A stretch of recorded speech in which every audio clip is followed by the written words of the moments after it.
एक टीचर जो 40s में थे, उनका अपने स्टूडेंट के साथ अफेयर हो जाता है। प्रॉब्लम तब आया जब ये बात लोगों को पता चलने लग गई। अब आगे क्या होगा ये हम आज की हमारी मूवी कैरिड अवे इन 1996 की एक ड्रामा हॉलीवुड मूवी में देखेंगे। अगर आपको ये वीडियो अच्छा लगता है तो प्लीज इसे लाइक और कमेंट जरूर कर दीजिएगा। अब बिना किसी देरी के एक्सप्लेनेशन स्टार्ट करते हैं। हमारे मूवी का मेन कैरेक्टर जिसका नाम है जोसेफ, इसे बचपन में पैर में चोट लग गई थी, इस वजह से लंगड़ा कर चलता है। अब उसकी एज 46-47 है। वो अभी अपनी मदर के साथ रहता है क्योंकि उसकी तबीयत बहुत ही खराब रहती है। नेक्स्ट सीन में हम देखते हैं कि जोसेफ एक टीचर है और टाउन के स्कूल में पढ़ाते थे। अभी अभी उन्हें पता चला था इस सेमेस्टर खत्म हो जाने के बाद टाउन की स्कूल बंद हो जाने वाली है। अब सारे बच्चों को एजुकेशन के लिए 50 किलोमीटर ड्राइव करना पड़ेगा। आज स्कूल में और एक न्यू स्टूडेंट ने ज्वाइन किया जिसका नाम था कैथरीन। कैथरीन एक बहुत ही ब्यूटीफुल सी लड़की थी और सब लोग उसे ही देखते रह गए। जोसेफ की एक गर्लफ्रेंड थी जो उसी के स्कूल में काम करती थी, इसका नाम था रोजली। रात में हम रोजली के घर पर उसे डिनर करता हुआ देख सकते हैं। रोजली का बेटा जोसेफ का स्टूडेंट है। ये दोनों बात कर रहे थे कि अब स्कूल बंद होने वाला है तो उन्हें सिटी में जॉब मिल सकता है, पर ये ऑफर एक्सेप्ट करने के लिए रोजली रेडी नहीं थी। इतना ज्यादा वो ट्रैवल नहीं कर सकती। जोसेफ को भी पता नहीं था कि अब वो नेक्स्ट क्या करेगा। रोजली ने कहा कि मेरे फार्म पर तुम फार्मिंग कर सकते हो, पर जोसेफ को इतना अच्छा नहीं लगता। ये दोनों 6 साल से एक साथ थे तो रोजली वरी करती है क्या जोसेफ सचमुच में उससे शादी करेगा। जोसेफ कहता है कि प्लीज मुझे छोड़कर मत जाना। वो उसे प्यार तो बहुत करता है पर कमिटमेंट से डरता है। अगले दिन हम रोजली के बेटे जिसका नाम है रॉबर्ट, इसको कैथरीन के साथ बात करता हुआ देख सकते हैं। कैथरीन उससे पूछती है क्या जोसेफ तुम्हारे फादर है। रॉबर्ट ने कहा कि सिर्फ मेरी मदर और उनमें चक्कर चल रहा है। स्कूल खत्म हो जाने के बाद कैथरीन अपने फादर के साथ जोसेफ के यहाँ पर आई। जोसेफ अपने लैंड पर हॉर्स वगैरह की केयर रखता था। टाउन के रिच लोग उनके एनिमल उसके यहाँ छोड़ कर जाते थे। कैथरीन के पास भी एक हॉर्स था तो यही छोड़ने के लिए जोसेफ के पास आए हुए थे। कैथरीन के फादर ने जोसेफ को पैसे दे दिए। कैथरीन इतने जल्दी अपने हॉर्स को छोड़ने के लिए रेडी नहीं थी। थोड़ा टाइम वो उसे राइड करना चाहती थी। उसके फादर को जरा लेट हो रहा था तो जोसेफ कहता है मैं उसे घर छोड़ दूंगा, आप वरी मत कीजिए। फादर के जाने के बाद कैथरीन जोसेफ से पूछती है कि अगर मैं यहाँ पर रोज आई तो क्या आपको कोई प्रॉब्लम है। जोसेफ कहता है कि तुम जब चाहो तब आ सकते हो। कैथरीन ने कहा कि आप बहुत अच्छे टीचर हो। जोसेफ ने कहा कि मेरा लास्ट ईयर है, इसके बाद मैं टीचिंग नहीं करूंगा। कैथरीन पूछती है कि आप दूसरा क्या करोगे। जोसेफ को इसका आंसर पता नहीं था। जोसेफ की एक हॉबी भी थी हंटिंग करना। एक दिन हंटिंग कर वो वापस आया तो उसकी मदर को देखने के लिए डॉक्टर आए हुए थे। मदर को कैंसर है तो उसके पास ज्यादा टाइम अब बचा नहीं है। जोसेफ ने अगर अपनी मदर की फिर से ट्रीटमेंट करवाए तो सिर्फ 2-3 महीने वो जिंदा रहेगी। मदर को इतनी ज्यादा तकलीफ वो नहीं देना चाहता। अगले दिन स्कूल में पढ़ाकर जोसेफ जब घर पर आया तो कैथरीन वहां सोई हुई थी। उससे बात करती है, इस जगह के बारे में पूछने लगती है। जोसेफ जब आंसर कर रहा था तो कैथरीन अपने कपड़े निकालने लग गई। ये बात उसे बहुत ही गलत लगी और वो यहाँ से चला जाता है। जरा आगे जाकर उसने अपना माइंड चेंज कर लिया। उसने वापस आकर कहा हमें अफेयर करना चाहिए। इसके बाद ये दोनों इंटीमेट हो गए। जोसेफ कैथरीन से पूछता है कि मेरे पहले तुम्हारे और भी बॉयफ्रेंड्स थे। कैथरीन ने कहा कि ऑफ कोर्स थे, पर तुम मुझे बेस्ट लगे। अगले दिन जब जोसेफ रोजली के साथ था तो इसी सिचुएशन के बारे में सोच रहा था। रोजली पूछती है कि क्या हुआ तो जोसेफ कहता है मैं पूरी लाइफ तुम्हारे प्यार में रहा हूँ। रोजली को ये बात अच्छी लगती है। आज सिटी के स्कूल के साथ इनकी मीटिंग थी। इस मीटिंग में डिस्कस हो रहा था कि जिन टीचर के पास प्रॉपर एजुकेशन है वो जाकर सिटी में पढ़ा सकते हैं। जोसेफ के पास कोई भी डिग्री नहीं, पर बहुत सालों से वो पढ़ा रहा था, उसके पास एक्सपीरियंस है। फिर भी ये बात ज्यादा मैटर नहीं करती।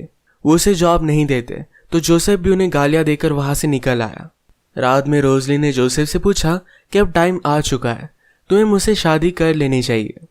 जोसेफ ने कहा कि मैं तुम्हें सिर्फ खुश करना चाहता हूँ। रोजली कहती मैं खुश हूँ, पर जोसेफ कहता है कि तुम्हारे एक्स हस्बैंड से ज्यादा खुश हो। रोजली इसे आंसर नहीं करती। इस बात से दोनों बहुत अपसेट हो गए थे। अगले दिन जोसेफ की मदर को देखने के लिए फिर से डॉक्टर आए हुए थे। वो जोसेफ से कहते हैं कि कैथरीन के फादर भी एक बहुत ही अच्छे हंटर है। वो कह रहे थे कि उन्होंने वुल्फ देखा। जाते जाते डॉक्टर अपनी गन जोसेफ को देकर जाते हैं। अब वो ओल्ड हो चुके थे तो जोसेफ को हंट करने के लिए काम आएगी। अगले दिन स्कूल से वापस आते वक्त जोसेफ ने उसी वुल्फ को नोटिस किया। वो जब घर पर आया तो कैथरीन उसका ऑलरेडी वेट कर रही थी। वो हमेशा उसके पास आ जाती और अपना अफेयर कंटिन्यू करते। मदर जोसेफ के लिए वरी करती थी, पर जोसेफ ने कहा कि मैं ठीक हूँ। आजकल वो बहुत ही खुश था, पर फिर भी मदर ने आकर उसे बात की। वो कहती है, रोजली मेरे पास आई थी, उसने मुझसे बात की, कहा तुम मुझसे शादी नहीं कर रहे, क्या तुम मेरे मरने का वेट कर रहे हो। जोसेफ कहता है कि मेरा अब जॉब नहीं रहेगा, मैं उसे प्रोवाइड कैसे कर सकता हूँ, उसके साथ शादी कैसे कर सकता हूँ। मदर कहती कि तुम ऐसा कुछ भी मत सोचो, मेरे गुजर जाने के बाद तुम एक हाउस सेल कर सकते हो, रोजली की लैंड है जहां पर तुम फार्मिंग कर सकते हो। जोसेफ के पास एक बड़ा सा कॉइन का पॉट भी था जिसमें बहुत सारे पैसे थे। तो मदर कहती है, अगर तुम उन्हें सेल कर दो तो एक अच्छा हनीमून भी अफोर्ड कर पाओगे, अपनी लाइफ को तुम बेटर बनाओ। जोसेफ को भी ये बात अच्छी लगती है। नेक्स्ट सीन में जोसेफ सबको पोएट्री करना सिखा रहा था। इसमें कैथरीन को उसने एक पेंटिंग को डिस्क्राइब करने के लिए कहा। उसे कहती है कि किसी चीज को फील करने के लिए आप उसे एक्सपीरियंस करो, ऐसा जरूरी नहीं होता। ये जब सब वो बता रही थी तो रोजली यहाँ पर आकर जाती है। जोसेफ इसे जरा ऑकवर्ड हुआ था। सब लोग अपनी पोएट्री सबमिट करते हैं, तो कैथरीन ने अपनी पोएट्री में लिखा था कि अभी के अभी मुझसे मिलो। स्कूल से घर आते वक्त वो जोसेफ की गाड़ी में ही आई। जोसेफ उस पर गुस्सा था, कहता है स्कूल में मेरे साथ फ्लर्ट मत किया करो। जब कैथरीन ने उसे इतना अर्जेंटली बुलाया तो वो डर गया था कि शायद कैथरीन प्रेग्नेंट है। कैथरीन कहती कि ऐसा कुछ भी नहीं है, पर जोसेफ फिर भी डर रहा था तो उसे चिढ़ाने के लिए उसने हाँ कह दिया। गाड़ी रोककर जोसेफ बाहर आ गया। वो हंसने लगी और कहती है कि ये सिर्फ एक मजाक था। जोसेफ गुस्से में कहता है, अब मैं तुम्हारे पास कभी भी नहीं आऊंगा। कैथरीन वैसे ही रोड पर उसे रिझाने लग गई। घर आकर ये दोनों इंटीमेट हो जाते हैं। एक दिन सुबह सुबह जोसेफ के यहाँ कैथरीन के फादर आए। वो कहते हैं, मैंने सुना तुम भी एक हंटर हो, क्यों ना हम दोनों हंट करने के लिए जाए। हंट पर आने के बाद कैथरीन के फादर ने जोसेफ से कहा, जब मुझे जरूरत होती है मैं उतना ही हंट करता हूँ। फादर कहते कि मुझे एक दिन लगा था कि मैंने कायोटी देखा। वो बहुत ही इंटरेस्टिंग एनिमल होते हैं, वो हमेशा उनकी जरूरत से ज्यादा हंट करते हैं। अगर हम उनकी हंटिंग करें तो डिजर्व करते हैं। यहाँ इस सीन का कायोटी का रेफरेंस डायरेक्टली जोसेफ के साथ है। कैथरीन के फादर ने और कहा कि वो एनिमल एक कुत्ते की तरह ही है। ये सारी बातें जोसेफ भी महसूस कर रहा था। वो डरता है कि अगर कैथरीन के फादर को उसके बारे में पता चला तो उसका क्या हाल करेंगे। आजकल अब जोसेफ की मदर की हालत और भी जरा खराब होने लग गई थी। जोसेफ ने नोटिस किया था कि कैथरीन और रॉबर्ट एक दूसरे के अच्छे फ्रेंड्स बन गए। कैथरीन ने जोसेफ से पूछा, क्या तुम रोजली के साथ शादी करने वाले हो। जोसेफ कहता है कि हमारे बारे में किसी को भी पता नहीं चलना चाहिए। तो कैथरीन ने बात उसे प्रॉमिस कर दिया। ये जब इंटीमेट हुए तो उन्हें एक साथ डॉक्टर ने देख लिया। फिर डॉक्टर के साथ जोसेफ बात करता है। डॉक्टर ने उसे कहा कि तुमने जो भी किया ये बहुत ही ज्यादा स्टूपिड है, इससे तुम्हें कुछ भी नहीं मिलेगा। जोसेफ कहता है कि मुझे मजे आ रहे थे। उसने अपनी पूरी लाइफ में इस तरीके से कोई भी रिस्क नहीं लिया था और अब उसे मजा आने लग गया था। वो जो भी कर रहा है इस बात को रिग्रेट नहीं करता। एक दिन जोसेफ और रोजली जब कैफे में आए तब वहां पर कैथरीन और रॉबर्ट भी खेल रहे थे। इन दोनों को साथ देखकर कैथरीन रोजली के पास आई और कहती है, आपका बेटा बहुत ही स्मार्ट है, पर आजकल वो जरा डिप्रेस रहता है। जोसेफ और तुम शादी करने वाली हो, ये बात उसे अच्छी नहीं लगती। जोसेफ ने कैथरीन से कहा कि तुम इसके बारे में ज्यादा वरी मत करो, हमारा हम देख लेंगे। इसके बाद जब जोसेफ रोजली को उसके घर पर छोड़ने के लिए आया तो रोजली उसके साथ इंटीमेट होना चाहती थी, पर जोसेफ उसे मना कर देता है। जोसेफ ने उसे यही कार में इंटीमेट होने के लिए कहा, पर रोजली इस बात से मना कर दिया। तो जोसेफ जरा गुस्से में घर पर चला गया। रात में जोसेफ के साथ उसकी मदर बात करती है। कहती है, तुम ये सब कर क्या रहे हो। मदर को कैथरीन और जोसेफ के बारे में पता था। जोसेफ कहता है, कभी कभी बुरी चीजें करना भी बहुत फन होता है। मदर भी फिर इस बात को ज्यादा सीरियसली लेती नहीं। आज रात बहुत बारिश हुई। जोसेफ डायरेक्टली रोजली के पास पहुंच गया। उसे अपनी सारी फ्रस्ट्रेशन बता देता है। वो कहता है, हम दोनों की रिलेशनशिप में पैशन ही नहीं है, जो भी चीजें हम करते हो बहुत ही ज्यादा बोरिंग है। मैं तुम्हारे साथ अलग अलग प्लेसेस घूमना चाहता हूँ, जैसे तुम अपने एक्स हस्बैंड के साथ थे, उसी तरीके से मजे करना चाहता हूँ। उनकी बोरिंग रिलेशनशिप से वो तंग आ गया था। एक्चुअल में जोसेफ जब 18 साल का था तब से रोजली से प्यार करता है, पर रोजली जोसेफ के फ्रेंड के साथ थी, उसी के साथ उसने शादी की थी। उसका हस्बैंड फिर वॉर में चला गया और उसकी डेथ हो गई। जोसेफ अपनी पूरी लाइफ रोजली को अपने फ्रेंड के साथ देखता आ रहा था। वो हमेशा उनसे जेलस होता। अब जब रोजली उसके साथ थी तो हमेशा एक लाइफ जो उसके साथ उसने इमेजिन की थी ये वो जीना चाहता था। ये सारी बातें रोजली को बताने के बाद दोनों इंटीमेट हो जाते हैं। आज रात ही जोसेफ की मदर की डेथ हो गई। फ्यूनरल पर कैथरीन भी आई हुई थी। सारे लोगों ने जो भी लेटर्स लिखे थे इन्हें रोजली आंसर कर रही थी। इसमें उसने कैथरीन का लेटर पढ़ा। इससे उसे पता चल गया कि जोसेफ और कैथरीन में अफेयर है। वो बहुत ज़्यादा गुस्सा हो जाती है। उसने जोसेफ से कहा, मैंने मेरी पूरी लाइफ तुम्हें दे दी और तुमने ये क्या किया। जोसेफ कहता है कि तुम्हारी वजह से मेरे बहुत सारे साल बर्बाद हो गए थे। मेरे यंग ईयर्स मुझे फिर से जीने थे। इस बात पर और भी ज़्यादा अपसेट होकर वो चली गई। रात में कैथरीन जोसेफ से मिलने के लिए आती है। उसने कहा कि तुम मुझसे शादी कर लो, पर जोसेफ उसे मना कर देता है। उसने कहा कि मैं रोजली से ही प्यार करता हूँ। कैथरीन ने कहा कि तुम्हें इसके लिए भुगतना पड़ेगा। फिर जोसेफ रोजली को मनाने के लिए उसके घर पर गया। वो कहता है कि मैं सिर्फ तुम्हारे पास रहना चाहता हूँ, तुम मुझे कैसा भी ट्रीट करो, मैं तुम्हारे साथ ही रहूँगा। वो रात भर यही काउच पर सो जाता है। अगले दिन जोसेफ के फ्रेंड डॉक्टर रोजली को समझाने के लिए आए। उन्होंने कहा कि वो लड़की बहुत ही अजीब है, जोसेफ ने भी गलती कर दी, पर तुम्हें उसे माफ़ कर देना चाहिए। रोजली बहुत रोती है, पर अब तक उसने जोसेफ को माफ़ नहीं किया।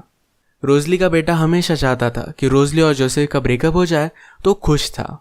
वो स्कूल में जोसेफ से पूछता है कि मेरे फादर कैसे थे, वो हमें छोड़कर क्यों गए। उन्हें तो गवर्नमेंट ने आर्मी ज्वाइन करने के लिए कंपलसरी भी नहीं किया था। जोसेफ कहता है तुम्हारे फादर मुझसे हर काम में बेटर थे, वो मेरे सबसे अच्छे बेस्ट फ्रेंड थे, पर इस टाउन से वो तंग आ गए थे, इसी वजह से यहाँ से वो चले गए। जाते जाते रॉबर्ट जोसेफ से कहकर जाता है कि आज रात तुम्हारे पास कैथरीन के फादर आने वाले हैं। ये बात सुनकर जोसेफ बहुत ही ज़्यादा डर गया। उसने अपनी गन वगैरह निकाली और घर में वो छुप जाता है। कैथरीन के फादर आने के बाद उससे कहते हैं तुम यहाँ कर क्या रहे हो, मैं सिर्फ तुमसे बात करना चाहता हूँ। फादर ने कहा कि कैथरीन ने सिटी में भी यही सारी चीज़ें की थी, इसी वजह से हम उसे यहाँ लेकर आए थे। कैथरीन कह रही थी तुम मुझसे शादी करने वाले हो। वो जोसेफ कहता है कि मैं उससे शादी नहीं करने वाला, वो एक अच्छे लड़के को डिजर्व करती है। कैथरीन के फादर ने कहा कि उसने तुम्हें भी फंसाया हुआ है, ये बात अब तक तुमने रियलाइज नहीं की। ये सब कहकर वो यहाँ से चले गए। रात में कैथरीन जोसेफ से मिलने के लिए आई। वो कहती कि तुम मुझसे शादी क्यों नहीं करते। जोसेफ ने कहा कि हम दोनों में एज डिफरेंस बहुत ज़्यादा है, तुम्हें किसी बहुत अच्छे लड़के से शादी करनी चाहिए, उसे कभी भी खुश नहीं रख पाएगा। हम दोनों ने बहुत अच्छा टाइम एक दूसरे के साथ स्पेंड किया, मैं इसे ज़्यादा अब कंटिन्यू नहीं करना चाहता। कैथरीन हर्ट हो गई। वो कहती है मैंने कुछ बुरी चीज़ की है। बाहर अचानक से जोसेफ ने नोटिस किया कि आग लग चुकी है। उसके सारे एनिमल्स के घर को कैथरीन ने आग लगा दी थी। वो उन्हें बचाने की कोशिश करता है, पर इसमें कैथरीन का ही हॉर्स जलकर मर गया। जोसेफ ने पूछा कि तुमने ऐसा किया क्यों। कैथरीन कहती कि मुझे लगा था कि तुम उन्हें बचा लोगे। इसके बाद वो उसकी लाइफ से चली गई। अब जोसेफ डिसाइड करता है कि सब चीज़ें छोड़कर वो रोजली के पास जाएगा। उसने अपना कॉइन कलेक्शन सेल कर दिया। रोजली के साथ शादी कर कर उसके साथ ही वो वर्ल्ड देखना चाहता था। रोजली जोसेफ से कहती है कि मुझे पता था कि तुम मुझसे प्यार करते हो, पर इतने साल में तुम्हें इग्नोर करती रही। जो भी जोसेफ ने किया ये उसे अपनी गलती भी लगती थी। वो उसे कहती है कैथरीन के साथ तुम्हें कुछ भी कमिटमेंट नहीं करनी थी, इसी वजह से तुम उसके साथ थे। जोसेफ कहता है कि शायद ऐसा हो सकता है, पर मैं पूरी लाइफ तुम्हारे साथ बिताना चाहता हूँ। लाइफ में आगे के सारे एडवेंचर तुम्हारे साथ में देखना चाहता हूँ। कैथरीन अब यहाँ से चली गई तो रोजली को भी ज़्यादा प्रॉब्लम नहीं था। वो भी जोसेफ के साथ ही रहना चाहती थी। उसे माफ़ कर देती है। हम देखते हैं जोसेफ हमेशा जिस जगह पर जाना चाहता था ये रोजली के साथ वो वहाँ पर गया है। इसी के साथ ही मूवी एंड हो जाती है। अगर आपको वीडियो अच्छा लगा तो प्लीज़ इसे लाइक और कमेंट ज़रूर कर दीजिएगा। बहुत सारी मूवीज़ लेकर आता रहता हूँ, तो प्लीज़ चैनल को सब्सक्राइब कर दीजिए और बेल नोटिफिकेशन आइकन दबाना मत भूलिएगा। हम फिर से मिलेंगे और एक मूवी के साथ। तब तक के लिए थैंक यू और आप अपने आप का ख्याल रखिए।